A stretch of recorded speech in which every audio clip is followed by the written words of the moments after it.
Hello ನಮಸ್ತೆ.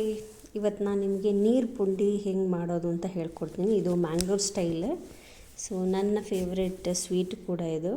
So sweet ತಿನ್ನಬೇಕು ಅಂತ ಅನಿಸಿದಾಗ ಇದನ್ನು ಮಾಡ್ಕೊಂಡು ತಿನ್ಬೋದು. ಸ್ವಲ್ಪ ಪ್ರೋಸೆಸ್ ಮಾತ್ರ ಸ್ವಲ್ಪ ಲಾಂಗ್ ಟೈಮ್ ಹಿಡಿತದೆ.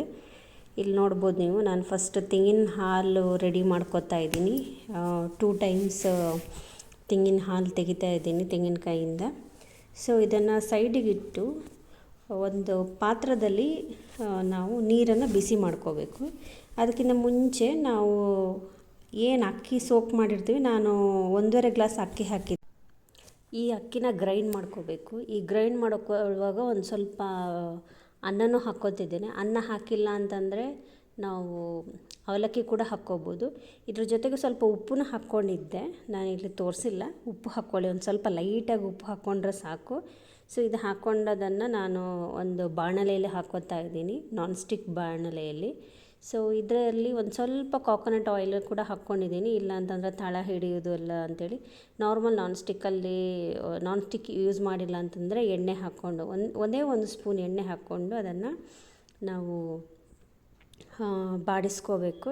ಸೊ ಸ್ವಲ್ಪ ಕನ್ಸಿಸ್ಟೆನ್ಸಿ ದಪ್ಪ ಬರೋ ತನಕ ಈ ಥರ ತಿರುಗಿಸ್ತಾ ಇರಬೇಕು. ಹಾಗೆ ಇನ್ನೊಂದು ಸೈಡಲ್ಲಿ ನಾನು ಇನ್ನೊಂದು ಪಾತ್ರೆಯಲ್ಲಿ ನೀರಿಟ್ಟಿದ್ದೇನೆ ಸ್ವಲ್ಪ ಬಾಯ್ಲ್ ಆಗಲಿ ಅಂತ. ಈಗ ನೋಡಿ ಹಿಟ್ಟು ಎಷ್ಟು ಚೆನ್ನಾಗಿ ಕನ್ಸಿಸ್ಟೆನ್ಸಿ ಬಂದಿದೆ ಅಂತ. ಸ್ವಲ್ಪ ತಿಕ್ಕಾಗಿರಬೇಕು. ಸೊ ಅಂದರೆ ತಿಕ್ಕಂತಂದರೆ ಸ್ವಲ್ಪ ರೌಂಡ್ ಬಾಲ್ಸ್ ಮಾಡುವ ತನಕ ಅಷ್ಟು ಗಟ್ಟಿ ಆದರೆ ಸಾಕು. ಸೊ ಸ್ವಲ್ಪನೇ ತೊಗೊಂಡು, ಬಿಸಿ ಇರ್ತಾವಲ್ಲ, ಸ್ವಲ್ಪನೇ ತೊಗೊಂಡು ಅದನ್ನು ನೀಟಾಗಿ ನಾದ್ಕೋಬೇಕು. ನಾದ್ಕೊಂಡ್ಮೇಲೆ ಅದನ್ನು ರೌಂಡ್ಸ್ ಬಾಲ್ಸ್ ಪ್ರಿಪೇರ್ ಮಾಡ್ಕೊಳ್ಳಿ. ಸೊ ಈಗ ನೋಡಿ ನಾನು ರೆಡಿ ಮಾಡಿದ್ದೀನಿ. ಇದನ್ನು ಬಾಯ್ಲ್ ಆಗಿ ಆಗ್ತಾ ಇದೆಯಲ್ಲ ವಾಟರ್, ಅದಕ್ಕೆ ಹಾಕ್ಕೋತಾ ಇದ್ದೀನಿ. ಸೊ ಹಾಕ್ಕೊಂಡ್ಮೇಲೆ ನೀಟಾಗಿ ಅದನ್ನು ಮಿಕ್ಸ್ ಮಾಡಿ ಕೆಳಗೆ ತಳ ಹಿಡಿಯೋದಾಗೆ. ಸೊ ಒಂದು 2-3 ನಿಮಿಷ ಅದನ್ನು ನೋಡಿಕೊಂಡ್ರೆ ಮತ್ತೇನು ತಳ ಹಿಡಿಯೋದಿಲ್ಲ. ಸೊ ಅದು ಬಾಯ್ಲ್ ಆಗಬೇಕು. ಒಂದು 15 ಮಿನಿಟ್ಸ್ ಸ್ವಲ್ಪ ನೀಟಾಗಿ ಬಾಯ್ಲ್ ಮಾಡ್ಕೊಳ್ಳಿ. ಇನ್ನೊಂದು ಸೈಡಲ್ಲಿ ನಾನು ಬೆಲ್ಲನ ಸ್ವಲ್ಪ ನೀರು ಮಾಡ್ಕೋತಾ ಇದ್ದೀನಿ.